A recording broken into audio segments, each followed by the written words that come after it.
শুনবো আমরা সুরে সুরে নাচি। স্থানীয় সময় শুক্রবার ২৭ জুন নিউ ইয়র্কের কুইন্স বোরোর উডসাইড এলাকার কুইন্স থিয়েটারে আয়োজিত হয় এই সাংস্কৃতিক সন্ধ্যার অনুষ্ঠানটা আমি উৎসর্গ করেছি শাফিন।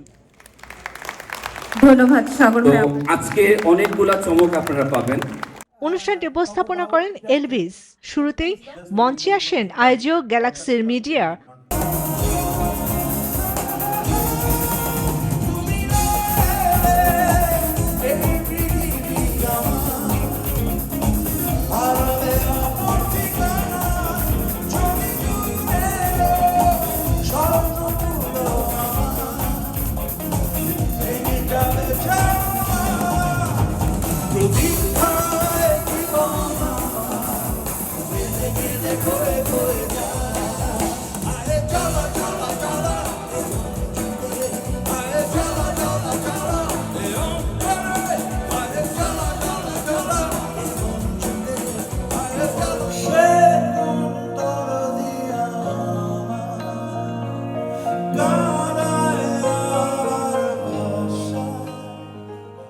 গ্যালাক্সি মিডিয়ার আয়োজনে এই সঙ্গীত সন্ধ্যা শুধু বিনোদন নয়, প্রবাসে বাংলার কৃষ্টি ও সংস্কৃতিকে নতুন প্রজন্মের কাছে পৌঁছে দেওয়ার একটি প্রাণবন্ত প্রয়াস।